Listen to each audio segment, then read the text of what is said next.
O tema desta semana é ganhar. Vamos para o texto do mês, que é o texto geral de Mateus, capítulo 28, verso 19 e verso 20. Acompanhe na sua Bíblia, no seu smartphone ou também no data. Mateus, capítulo 28, primeiro livro do Novo Testamento, capítulo 28, verso 19 e 20.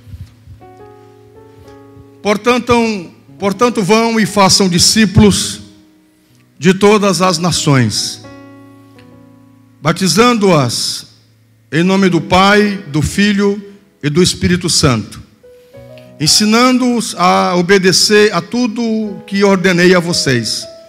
E eu estarei sempre com vocês até o fim dos tempos. Agora vamos para o texto da semana. Esse é o texto geral do mês. Vamos para o texto da primeira semana com o tema ganhar. Vamos lá, Marcos capítulo 1, verso 17 e verso 18. E disse-lhe Jesus: sigam-me, e eu os farei pescadores de homens. No mesmo instante, eles deixaram as suas redes e o seguiram. Essa é a palavra de Deus. Queridos, o Senhor Jesus, quando ele começa o seu ministério,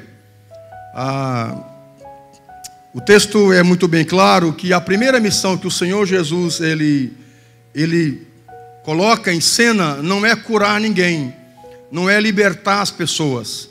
A primeira missão que o Senhor Jesus, depois que ele é batizado lá no Jordão, e depois de batizado no Jordão, ele é levado ao TLC da época, ele é levado para o deserto. E eu gosto muito porque Lucas vai narrar isso com uma propriedade muito boa. Lucas vai dizer lá no capítulo 4 que ele foi levado para o deserto e lá ele é tentado.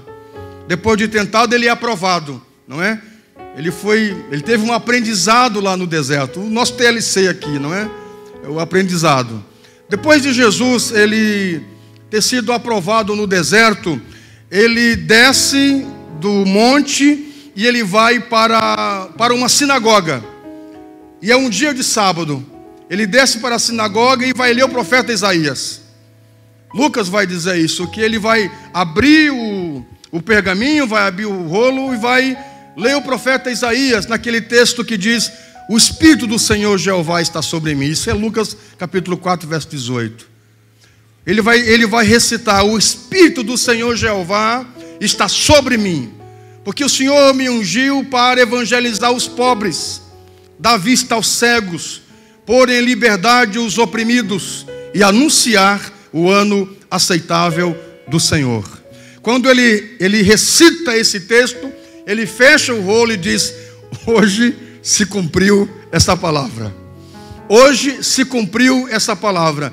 E aí as pessoas que estão na sinagoga ficam maravilhados com a forma como ele expressa a palavra. Ficam admirados. Jesus estava dizendo dele mesmo. Ele estava dizendo: o Espírito do Senhor está sobre mim, porque o Senhor me ungiu para evangelizar os pobres, para dar vista aos cegos, para pôr em liberdade os oprimidos e para anunciar o ano aceitável do Senhor. Esta era a missão de Jesus por excelência. Ele sai dali e ele vai caminhar. Lucas vai dizer isso, embora Marcos vai dizer de uma outra maneira. Cada um vai escrever segundo a sua ótica, a sua visão. Mas eu gosto muito desta ótica de Lucas. Ele vai sair e ele vai andar e vai caminhar pela região da Galileia, e ele vai encontrar lavando as redes. E nós estamos agora no texto de Marcos. Os discípulos, dois homens, aí não eram discípulos, eram simplesmente pescadores, Simão e André. Depois de Jesus ter estado no monte, ser tentado, depois de Jesus falar as palavras na sinagoga, ter pregado, ele vai exercer sua primeira obra. Ele vai caminhar pelo mar da Galileia, estão lavando as redes Simão, que se tornou Pedro, Simão e André, ambos os irmãos. Depois de terem pescado, estavam lavando as redes, acredito que com o barco cheio de peixes para vender no mercado, E Jesus diz a eles: eu quero que vocês me sigam. Venham, e eu farei de vocês pescadores de homens. Venham e me sigam, e eu farei de vocês pescadores de homens. E no mesmo instante, e no mesmo momento, está aqui o texto, é evidente, está claro. E no mesmo instante, eles deixaram as suas redes e seguiram Jesus. Você pode aplaudir o Senhor por isso, porque é um texto maravilhoso. Aleluia. Aqui está para mim a primeira obra do Senhor Jesus e a demonstração do seu ministério. A demonstração do ministério de Jesus foi salvar a humanidade. O texto de Mateus vai dizer: ide por todo o mundo e fazei discípulos. Uma outra versão vai dizer: ide por todo o mundo e ensinai. Então veja, há uma conexão entre ensino e discipulado. Há uma conexão, isso é uma proximidade muito grande entre discípulo, discipulado e ensino.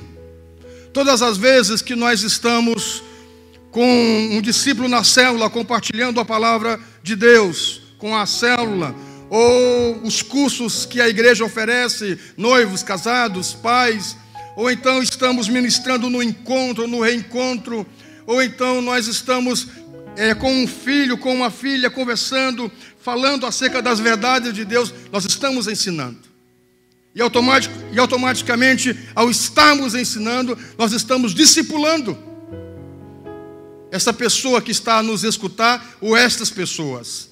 A conexão entre ensinar e discipular é única, é una. Então veja, o Senhor Jesus começa o seu ministério ensinando. O Senhor Jesus começa o seu ministério ganhando. O Senhor Jesus começa o seu ministério discipulando, chamando pessoas para estar com Ele. Ele não começa o seu ministério curando pessoas e depois as pessoas vêm até Ele. Ele começa o seu ministério dizendo: venham até mim. Venham, deixe o que vocês estão fazendo e venham até mim. E escute, que isso fique muito bem claro para nós. Os discípulos, às vezes nós usamos a expressão: querido, traga os seus discípulos da célula para a celebração de homens ou mulheres. Às vezes nós dizemos: você que tem discípulos na sua célula, traga os seus discípulos. Nós usamos essa expressão só mesmo como expressão, porque os discípulos não são nossos, os discípulos não são meus, os discípulos aqui não são do templo das nações, os discípulos não são da igreja A, da igreja B, do ministério B, do ministério A. Os discípulos são de Cristo, porque foi Cristo que morreu pelos discípulos. Não são nossos, os discípulos são de Jesus. Então, sinceramente, queridos, eu não quero fazer pessoas para me seguir. Eu quero fazer pessoas para seguir Jesus, que amem a Jesus, que sirvam a Jesus. Esse é o caminho do ensinamento e do discipulado. Então, se nós estamos seguindo pessoas, nós estamos erradas. Acima de qualquer coisa, nós precisamos entender que seguimos a Cristo, que somos discípulos de Jesus. E quem trabalha com o discipulado precisa entender isso. Quem tem célula precisa entender isso. É por isso que quem entende a dinâmica de que o discípulo não é meu, é de Jesus, não fica com eles ali: como é que eu vou multiplicar? Meu Deus, estão aqui tão pertinho de mim. Os discípulos não são nossos. Eles devem multiplicar. Eles devem ser liberados para crescer, para ir em outra casa, abrir uma outra célula e seguir. Sabe? Essa dinâmica, porque eles não são nossos. Os discípulos são do Senhor Jesus. Digam amém. Veja, queridos, o Senhor Jesus, Ele vai começar a sua missão e vai terminar a sua missão exatamente como Ele começou. Para quem teve o privilégio de assistir, de ouvir pessoalmente o saudoso Dr. Miles Monroe, não sei como é que chamam ele. Quem teve esse privilégio de ouvi-lo pessoalmente como eu, não é? Alguns aqui o conhecem, sabem da sua trajetória, está com o Senhor. Primeira vez que eu o ouvi, em 97, em São Paulo, numa convenção do AMB, ele disse uma frase que ecoa até hoje no meu coração. Uma das suas frases célebres, ele disse: Deus termina para depois começar. Deus termina para depois começar. Você lê Marcos 1, do 17 ao 18. É Jesus começando o seu ministério. E você lê Mateus, o final de Mateus, é Jesus terminando o ministério. Jesus termina exatamente como começou. Então eu gosto dessa frase do Dr. Malhos, que ele diz: Deus termina para depois começar. Hã? Deus termina antes de começar. Deus termina antes de começar. Olha que coisa interessante isso. O Senhor Jesus agora em Mateus, o primeiro texto. Volta para mim Mateus, por favor. Quem está lá no data, volta para mim Mateus. Aqui Marcos é Jesus começando o seu ministério. O texto de Mateus é Jesus encerrando o ministério. Ele está aqui com 600 pessoas no Monte das Oliveiras, e uma coisa linda o Monte das Oliveiras. Um dia faremos uma caravana a Israel. Essa igreja vai fazer em nome do Senhor. Ah, senti fé. Oh, senti firmeza. Olha, com $2.800 você vai. Com R$5.000 você vai. Passa 16 dias com a ida para Dubai ou para outro país da Europa. Aí você escolhe. Com os 3 países no roteiro. Hã? Não, para ir. Agora tem comida, tem... aí vai. Não, 10 mil não. R$6.000 você vai para Israel. Uma pessoa. Esses dias eu recebi um e-mail de uma agência me convidando. Eu digo: não, espera um pouco, mais adiante. Escute uma coisa, queridos. É uma vista linda do Monte das Oliveiras. À sua esquerda está Jerusalém. Abaixo estão os túmulos, não é?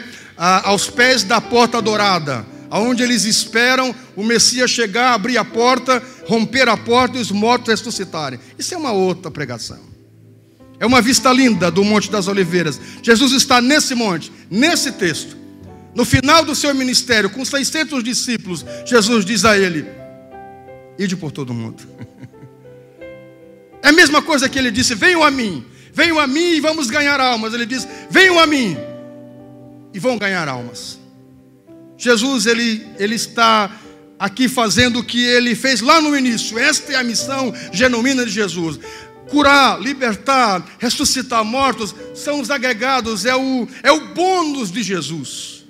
Multiplicar pães e peixes é o bônus do Senhor. Alimentar a multidão é o bônus do Senhor. O propósito do Senhor nessa terra é remir o pecador, é salvar o perdido, é tirar o perdido da rota do inferno e levá-lo para a rota dos céus. Esse é o objetivo de Cristo, do Salvador, do Senhor.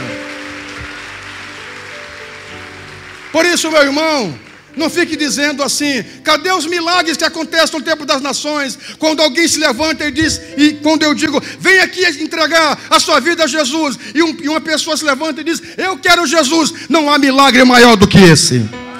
O milagre da salvação. Não há milagre maior do que esse. Esse milagre é mais poderoso do que um morto ressuscitar, do que um cego enxergar, do que um paralítico andar. Quando a pessoa perdida diz, eu me achei agora em Cristo Jesus. Não há milagre maior do que esse. Então escute, queridos, a ênfase e o propósito da missão de Jesus é libertar o pecador, tirá-lo do império das trevas e transportá-lo, como diz Paulo, para o reino do seu amor, salvando, libertando, transformando. Senhor Jesus, Ele está aqui no Monte das Oliveiras, Ele reúne os discípulos e diz, vocês precisam fazer isso. Estou com vocês até agora, e eu quero que vocês levem adiante a missão que eu comecei. O propósito da existência de vocês é essa. Não citei de manhã, mas quando você vai depois, lá no Pentecoste de Atos capítulo 2, que estão os 120 reunidos, Pedro se levanta, e o primeiro milagre que acontece são 3.000 almas aceitando a Jesus. Não é o coxo da Porta Formosa, é depois. É depois disso. O primeiro milagre que os discípulos vão operar, depois de serem inundados pelo poder de Deus, é Pedro abrir as portas do cenáculo e dizer para a multidão: nós não estamos bêbados a essa hora do dia. Nós não estamos bêbados a esta hora do dia. O que vocês estão vendo e ouvindo já foi profetizado, que nos últimos dias Deus derramaria do seu Espírito sobre toda a carne. O que vocês estão vendo é o derramamento do Espírito.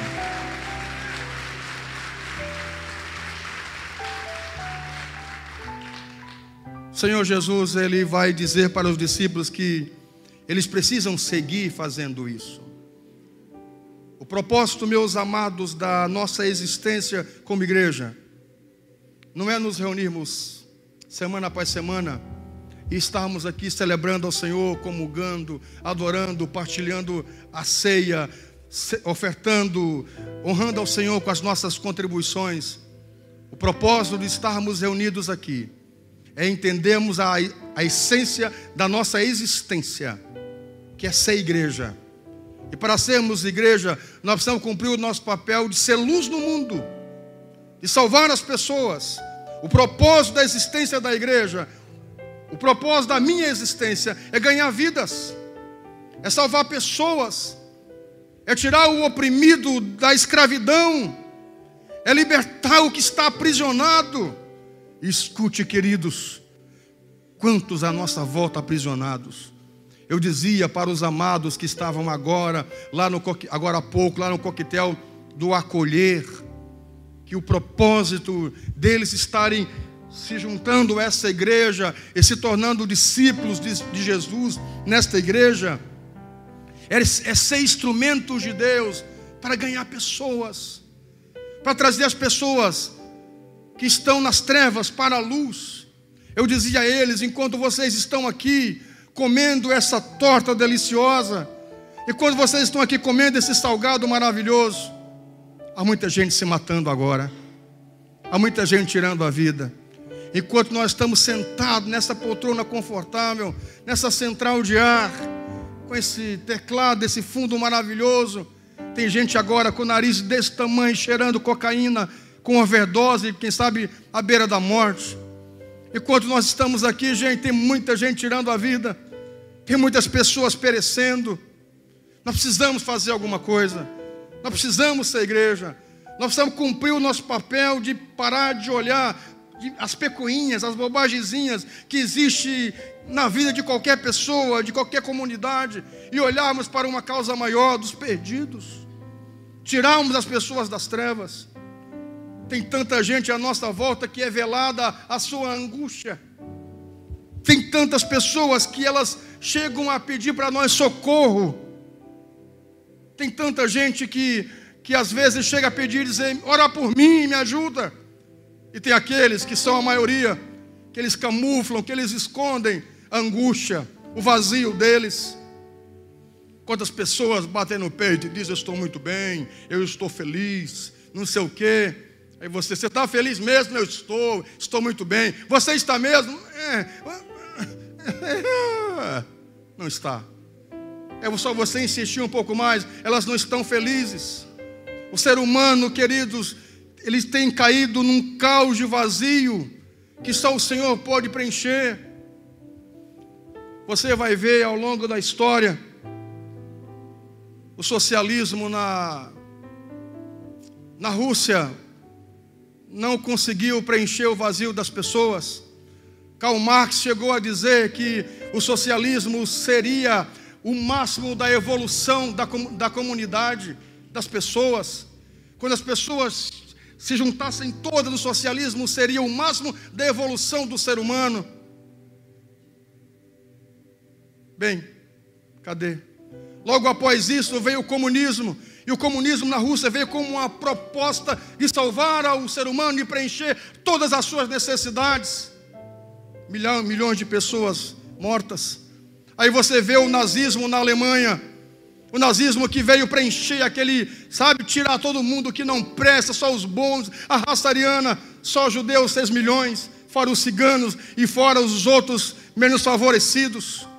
Aí você vê o fascismo na Itália com Mussolini. Eu não acredito nesses movimentos feitos por seres humanos que têm uma proposta de mudar o homem. O homem não pode mudar a si mesmo nem o outro. O homem não pode mudar a si mesmo nem o outro. Só Cristo pode mudar o ser humano. Jesus é a resposta para o ser humano. Jesus é a resposta para esse mundo. Aí você vê o fascismo na Itália com Mussolini, morte, tragédia. Você vê na mesma época o imperialismo japonês, não deu em nada. E lá pelos anos de 1770, depois ali da Idade Média, 1780, 1770, surge na Europa a bela época, a época do iluminismo. Eu dizia pela manhã, agora sim nós alcançamos o apogeu daquilo que o ser humano pode ser. Deus não existe. Foi a época em que surgiram muitos pensadores e muitos filósofos. E sabe onde era a reunião deles? Nos cabarés. Foi nessa época que surgiu os famosos cabarés. Prostituição, charuto, bebida. E eles filosofavam e diziam: nós alcançamos o máximo, Deus está morto, Deus não existe, nós não precisamos de Deus. Nós temos agora telégrafo, nós temos energia elétrica, nós temos o trem a vapor, nós temos aí muitas revoluções industrial, nós não precisamos. Deus não existe, Deus é produto da imaginação humana. O homem é o tudo, o homem é o centro.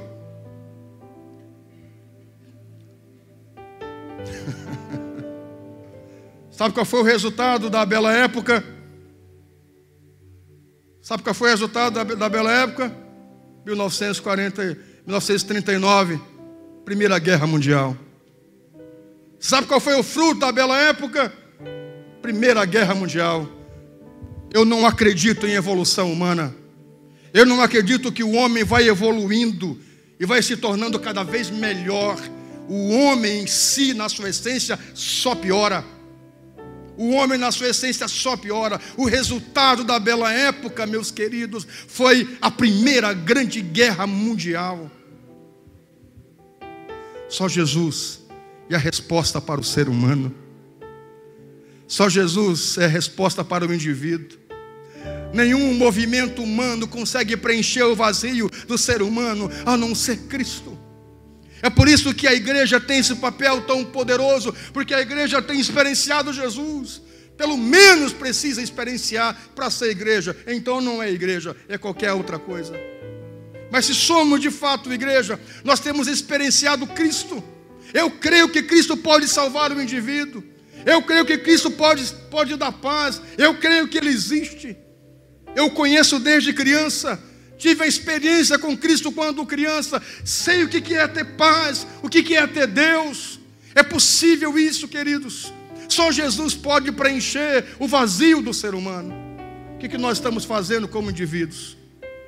Como igreja? Quem é que nós estamos ganhando à nossa volta? Alguém deve se lembrar de uma época em que nós tínhamos um programa na TV Pampa do meio-dia. Pampa meio-dia. Nós tínhamos um programa que fazíamos lá de TV.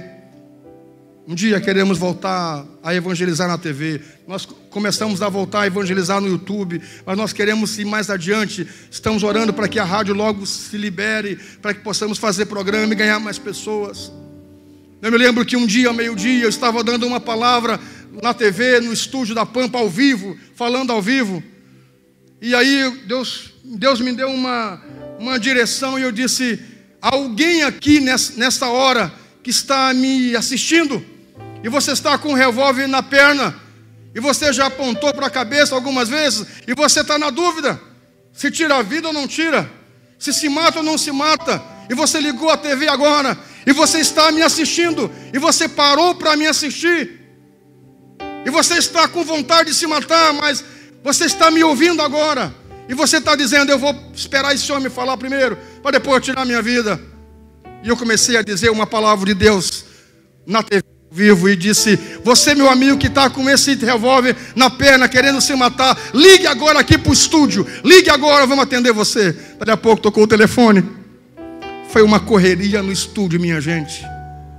Foi uma correria louca no estúdio. As pessoas, o pessoal lá da equipe deles lá, pegaram, atenderam, falaram com ele. Gente, era o pessoal chorando da equipe, nenhum cristão. Os que trabalhavam lá. Admirado, pastor, que negócio é esse? Meu Deus do céu. Falei com a pessoa, orei com ele.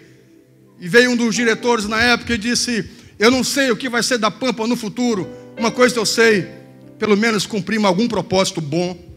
Salvamos uma alma através desse programa, pastor. Quando terminou o programa, vieram todas as pessoas da equipe da Pampa, ali os funcionários, e vieram me pedir oração, se tremendo. Disseram, nós nunca vimos isso. Nunca vimos isso ao vivo, alguém ligar e dizer que ia se matar. E por causa do programa, da palavra que o Senhor deu, não vai tirar a vida. Eu disse, é isso que Jesus faz com o ser humano. Ele tira da morte para a vida. Ele tira da morte para a vida. Aleluia. Meus irmãos, há muita gente sofrendo à nossa volta. O que nós estamos fazendo como igreja?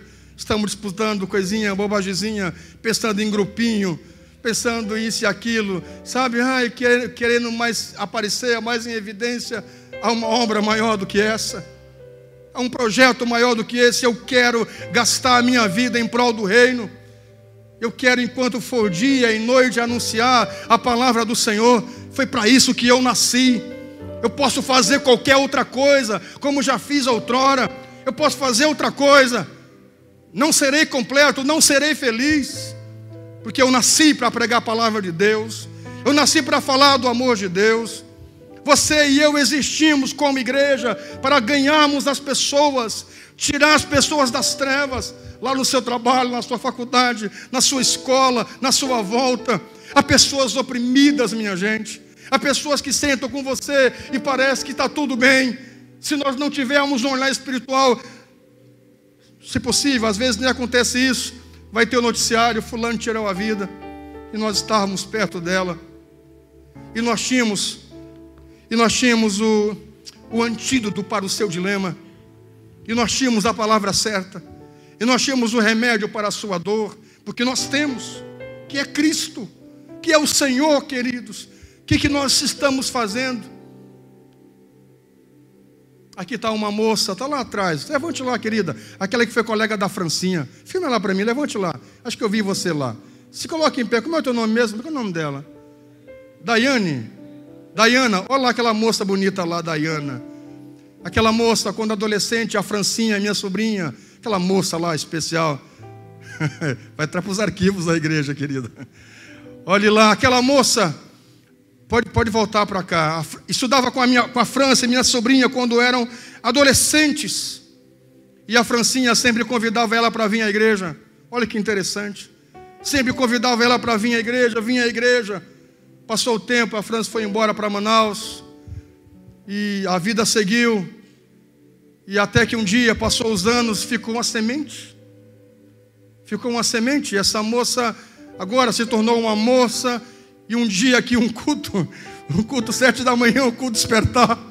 Eu e mais alguns homens, pastor Noldo, alguns homens, foi esse culto que o Naigo pregou. O Naigo pregou nesse culto, e estavam alguns homens, e quando eu olhei, só tinha ela sentado lá atrás. Aquela moça, eu digo, pá, nunca mais vai vir nesse culto. Primeiro porque é 7 da manhã. Segundo porque só tinha homem. Eu digo, pastor Noldo, vai lá e conversa com ela, faz as boas-vindas. O pastor Noldo foi lá, conversou com ela, e não vi mais elas quinta de manhã, sexta de manhã na época. Eu digo, bom, meu Deus do céu, espantamos a moça do culto. Tinha que ser o Naigo pregando. Não estou brincando, estou brincando. O Naigo lançou uma semente. Ela começou a vir terça, porque ela voltou a estudar. Começou a vir terça, começou a vir domingo, sexta de tarde. Eu só sei que foi para o encontro, se batizou e agora está aqui servindo a Jesus. E vai ganhar muitas almas para o Senhor. E vai trazer muita gente para Jesus. Olhe, Você pode lançar uma semente, é só uma palavra, é só um convite. Nós vamos ter agora o chá das mães. É uma oportunidade para ganhar pessoas. Irmãos, faça o que for preciso. Faça o que for preciso. Compre o convite, dê para alguém. É uma oportunidade para ganhar alma. Gente, essas estratégias que a gente faz de chá, de encontro, isso, aquilo, curso, a gente não tem lucro nenhum. Não é para ganhar dinheiro, não é para nada. É estratégia para ganhar pessoas, minha gente. É uma estratégia, está aí o chá das mães. É uma estratégia para ganharmos pessoas. Você pode lançar uma semente lá no seu colega, com seus colegas de trabalho. Quem sabe surge uma oportunidade, diga: Jesus ama você, Deus tem uma obra na sua vida. Lance uma semente. Eu contei para vocês um tempo atrás de que uns 2 anos atrás, eu acho, eu estava procurando uma receita no YouTube, na internet, e achei lá uma receita. Era alguma coisa com gengibre, limão, um troço assim. E eu achei uma senhora dando aquela receita. Aí eu assisti ela dando uma receita. Depois que ela deu a receita, ela disse: eu quero deixar uma mensagem para você. E eu grei o olho. Regalei o olho e disse: opa. Ela disse: eu quero deixar uma mensagem para você. Jesus ama você. Você que anotou essa receita. Eu já me senti empolgado, porque entendi que Jesus também me amava. Era uma palavra para mim também. Jesus ama você. Jesus tem uma obra na sua vida. Não diga que você não é especial. Você é criatura de Deus. Deus fez você. Deus fez todas as coisas e Deus disse: é bom. E quando Deus fez o homem, Deus disse: é muito bom. E eu fiquei todo arrepiado e disse: é isso, Jesus. Sabe, eu consegui captar a mensagem de que a essência daquele programa não era a receita daquele troço lá que ela deu. Por trás da receita havia uma outra mensagem. É disso que eu estou falando. Sabe, ela usou aquela oportunidade, aquele canal, para lançar uma semente de salvação. Gente, eu recebi aquela palavra. Você imagina milhares de pessoas que receberam aquela palavra, que estavam em momento difícil. Gente, nós precisamos usar a nossa influência. Nós precisamos usar os nossos dons. Tem gente aqui carismático por excelência. Tem gente aqui que pinga mel, sabe, que é doce, que é mimoso. Tem gente aqui que olha as abelhas na volta, as moscas não chegam perto. Tem gente aqui, eu dizia para a pastora, tem gente boa, tem gente especial. Aqui tem muita gente com talento, com influência, com dons, com talentos. Pelo amor de Deus, use esses dons para levar Jesus. Esse é o propósito da igreja. Todas as vezes, meus irmãos, que eu vejo alguém na igreja não cumprindo o propósito, ele está infeliz. Porque o nosso propósito, antes de cantar, antes de dançar, antes de fazer qualquer outra coisa nesse sentido da obra de Deus, que é maravilhoso, é ganhar pessoas. Esse é o propósito da igreja: ganhar vidas, ganhar pessoas. Eu quero ler para você o texto de Mateus capítulo 9. Não sei se... está aqui, você colocou. É ótimo, ótimo, ótimo. Mateus capítulo 9, verso 35 a 38. Olha que texto extraordinário. Jesus ia passando por todas as cidades e povoados, ensinando nas sinagogas, pregando as boas novas do reino e curando as enfermidades e doenças.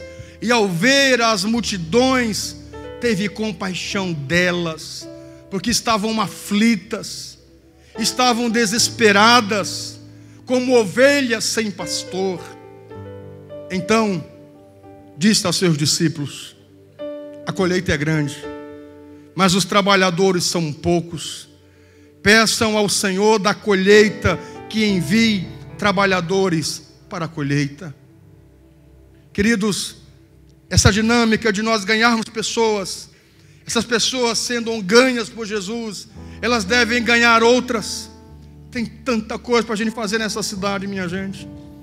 Esses dias nós viajamos, a pastora, as crianças e a pastora e as meninas, as crianças, e nós estávamos num elevador, no lugar, e uma senhora, eu sei que ela falou com uma pastora, eles estavam conversando, e a pastora disse que era de Santa Maria, ou ela perguntou de onde que nós éramos, e a pastora disse, nós somos de Santa Maria. A senhora fez uma cara, Santa Maria. Santa Maria só tem bucha, né? Por último agora é a água. Meu Deus do céu. Eu saí muito triste daquele elevador. Sabe, é assim, ó, contou só episódio ruim da cidade. Eu digo, não é possível, meu Deus. Não é possível. Não tem uma coisa boa que a gente possa apresentar nessa cidade? Será possível? Veja, a Garganta do Diabo é um ponto turístico da cidade, local onde muitas pessoas se matam. Deus pode mudar essa realidade da cidade. Gente, não é a prefeitura, não é o governo, não é o prefeito. Política não muda a realidade local. Se mudar, se Cristo estiver na volta, como aconteceu lá com a Coreia. 50 anos atrás, na Coreia, o rio que passava dentro da Coreia era igual o rio Tietê em São Paulo. Morto, não tem vida, só óleo. Você nem afunda de tanto óleo. Parece uma morta, uma afunda de tanto óleo. O rio Tietê só tem vida lá no interior, lá no final de São Paulo. 50 anos atrás era a Coreia assim. Até que Deus soprou avivamento sobre a Coreia. O rio que corta a Coreia hoje tem peixe. As pessoas pescam nele. Porque é um país que foi alcançado pelo Senhor. A maior igreja do mundo está lá. Os políticos, quem não é transformado por Deus é pego pela Polícia Federal. Quem não é correto é pego. Olhe, prefeito, governadores, muita gente assim, cristão, homens de Deus. A política por si só não muda nada. Acabei de dizer, os movimentos humanos e sociais por si só aumentam o vazio existencial do indivíduo, porque provoca expectativa, e a expectativa mal direcionada gera frustração. Só Cristo pode mudar a realidade social, cultural do ser humano, porque Cristo entra onde ninguém entra, a igreja entra aonde ninguém entra. Eu me lembro que lá em São Paulo, minha gente, nós íamos, eu e a pastora, em algumas favelas, em algumas bocadas lá, evangelizar a rota, que é como se fosse, aqui chama o boy, não é? Que é o máximo, assim, a elite da polícia, lá em São Paulo é a rota. Meus irmãos, os caras com fuzil lá em cima não descia, com medo. Eu e a pastora pegávamos a Bíblia, e os caras estavam lá assim, ó, lá embaixo, com uma de fuzil, automática. Nós entrávamos lá para falar do amor de Deus. Ele dizia, pastor, entra pastor, pode passar. Nos respeitavam. Nos respeitavam. Você imagina? Alguns bandidos armados, perigosos, conhecidos, iam na nossa igreja, sentavam lá atrás, ouvia a palavra. Eu quando terminava, vinha para mim e dizia, pastor, ora por mim, porque a coisa vai ser feia hoje.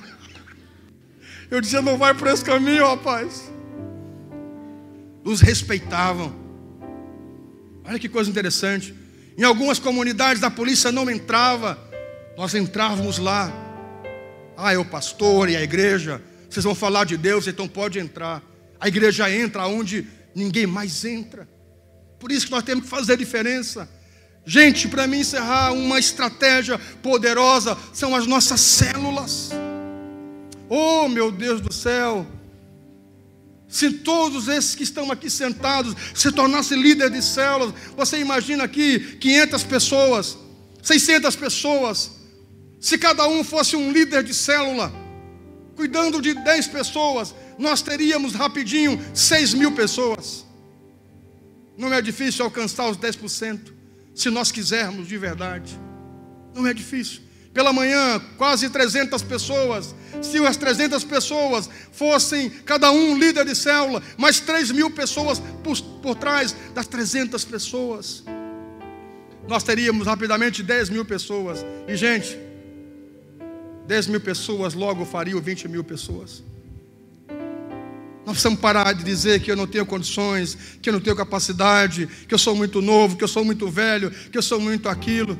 Deixe essas coisas Diga: Senhor, eu estou aqui, quero abrir minha casa, quero ser treinado. Como é que eu faço? Eu quero ganhar almas. Uma pessoa que você liberte, uma pessoa que tenha na sua célula, uma pessoa que você ganhe, já é alguma coisa. Líderes novos e antigos, vamos dar as mãos, vamos ganhar essa cidade. Vamos reabrir as células. Vamos com todo o gás. São almas que nós estamos tirando do inferno. Nós precisamos fazer alguma coisa nesta cidade. E eu não acredito que a política vai mudar na cidade. Eu não acredito nisso. Eu acredito em Cristo, que pode mudar a realidade da cidade. Cristo pode mudar a realidade da cidade.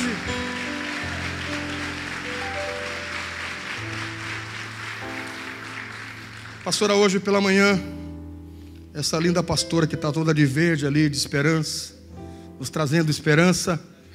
Hoje pela manhã, nós viemos para a ceia, ela veio contando um sonho.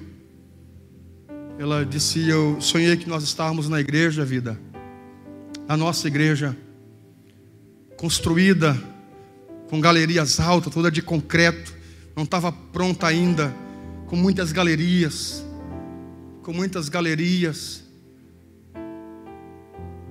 cheia de gente. Eu via muitos irmãos ali junto, e nós estávamos felizes porque a igreja estava sendo construída, uma igreja grande com muita gente, toda de concreto, não estava pronta, muitas arquibancadas, cheia de muitas pessoas felizes. Eu digo: ó, de duas uma, ou como diz os psicanalistas, são processos de recalques, não é? Sonhos que estão recalcados, não é? Objetivos de vidas, anseios recalcados, que na hora do sonho vem à tona. Ou então é revelação de Deus, ou então é projeto de Deus, ou então Deus está nisso.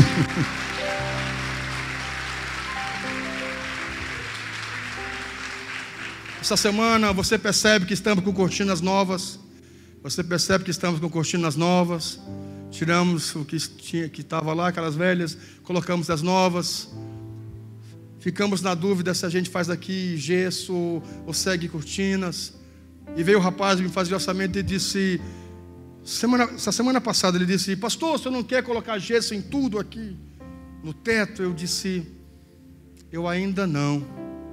Ainda quero acreditar que não vai ser preciso, que logo nós vamos construir a parte de cima. Ainda não, quero crer. Sabe, gente, eu sei que nós não fomos chamados para construirmos templo, eu sei disso. Eu sei que nós não fomos chamados para construir estruturas. O nosso propósito principal era ganhar almas. Mas por que não ter um lugar bacana? Por que as coisas de cristão tem que ser suja, velha, mal feita, bagunçada, caindo em pedaços? Não precisa ser assim. A gente pode fazer um local bacana, excelente, bem organizado, de alto nível. Nós precisamos fazer isso, queridos. Nós precisamos, nos ajude a sonhar com esse projeto. Olha, querido, se imagine cada um de você se tornar um líder de célula. Nós vamos precisar fazer mais cultos aqui nesta igreja e logo em seguida construirmos. Eu sei que humanamente isso é quase impossível, mas todas as vezes que eu estou na igreja, na volta, eu olho esse lugar e fico pensando: até aqui nos ajudou o Senhor. Humanamente nós não tínhamos condições de comprar esse terreno. Humanamente nós não tínhamos condição de construir essa estrutura e comprar mais 3 terrenos na volta. Só Deus que fez isso. Deus tem muito mais para nós. Eu creio na palavra que Deus diz: aquilo que olhos não viram e ouvidos não ouviram, é o que Deus tem preparado para os seus. Deus tem coisas grandes para nós. Deus tem coisas grandes para você abençoar essa igreja. Deus vai te engrandecer o nome para você investir nessa obra. Eu creio nesse projeto de Deus.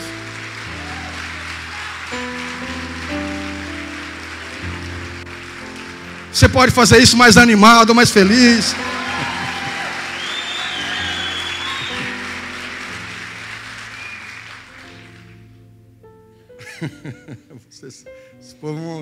Vocês são umas peças, né? Queridos, eu acredito na visão das células. A célula é uma estratégia muito boa para a gente ganhar almas. Nós estamos com esta visão de ganhar 10% da cidade. Seja um instrumento para isso, faça alguma coisa, se disponha. Tem tanta coisa para a gente fazer nessa cidade, tem tanta obra para a gente realizar nesta cidade. Deus quer usar você para isso. Ao projeto desta construção maravilhosa, Deus pode fazer isso. Para isso nós precisamos estar com o coração feliz, com o coração alegre, servindo a Ele, com alegria, dando o nosso melhor, pensando que o resultado principal são almas, são vidas. Eu dizia pela manhã que às vezes as pessoas, por exemplo, elas falam da igreja, não é? Tem que ir lá e já tem que dar dinheiro. Eu acho que foi um colega do Candarte que ele convidou ao culto, não é? Mais ou menos assim, tem que ir lá, já tem que dar dinheiro. Não, tem que dar o dízimo. Não. Aí ele veio, assistiu o culto, gostou. Sabe, as pessoas já têm essa ideia, tem que ir à igreja, já tem que dar o dízimo, tem que dar dinheiro. Não.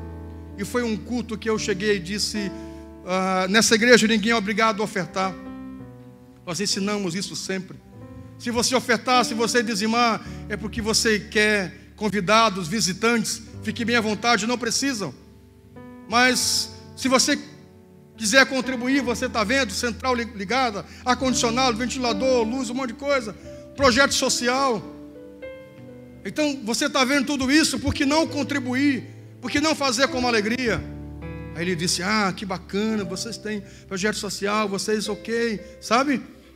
Mas se a pessoa às vezes tem essa dificuldade com a igreja, para vir aqui, a célula é o lugar. Você chama lá, reúne as pessoas conversam, compartilham 1 hora, uma vez por semana. Por isso que eu acredito, minha gente, que a célula é uma estratégia de Deus para ganhar pessoas. Mas quando você for ministrar a célula, e quando você for evangelizar, quando você for falar do amor de Deus, fale com toda a sua alma, fale com todo o seu coração. Tenha prazer de fazer isso. Olhe, as pessoas, eu dizia pela manhã, elas fazem excursão para ir a Porto Alegre, para ver Grêmio, Inter jogarem. Elas põem uma camisa do Grêmio, do Inter, pagam a excursão, pagam gasolina, e aí ficam com bandeiras e buzina, e vão gritando até lá. Chego lá, pagam o ingresso, entra no estádio. Aí o time perde, veio todo mundo com as bandeiras caídas assim.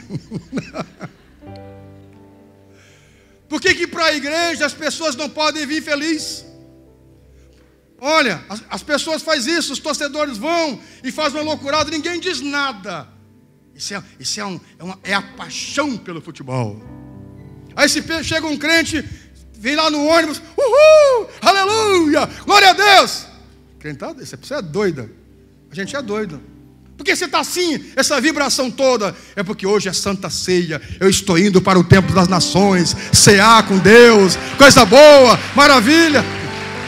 Olhe, se você fizer isso, se eu fizer isso, dá buzinaço, aleluia, colocar a cabeça para fora e gritar, Jesus ama Santa Maria. Que povo louco, fanático, doido. Aí vai os gremistas, os colorados, gritam, buzinam. Isso é paixão nacional. Eu não entendo essas coisas. Olha, né, Gilson? Eu não entendo isso, minha gente. Por que a gente não pode vir para a igreja vibrando? Gente, as pessoas vão para os estádios vibrando e voltam entristecidos. Aqui é o contrário. As pessoas podem vir entristecidas e voltam vibrando para a sua casa, porque levam a bênção de Deus. Só isso?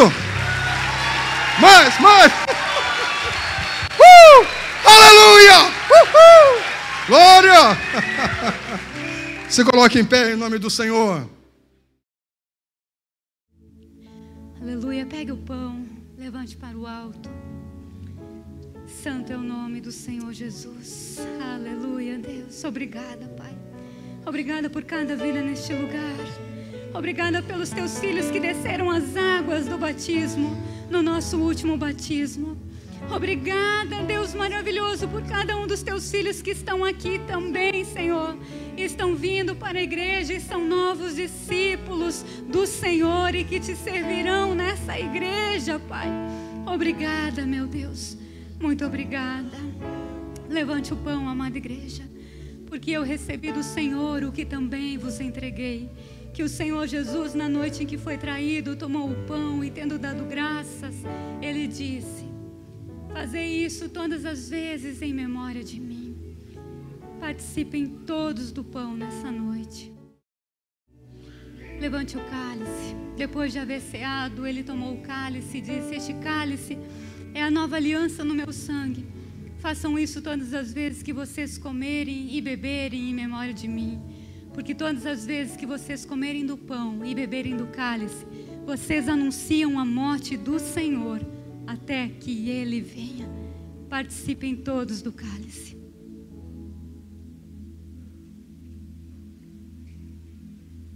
Oh, Deus amado, santo é o teu nome, Senhor. Esteja à vontade para falar com Deus, meu amado.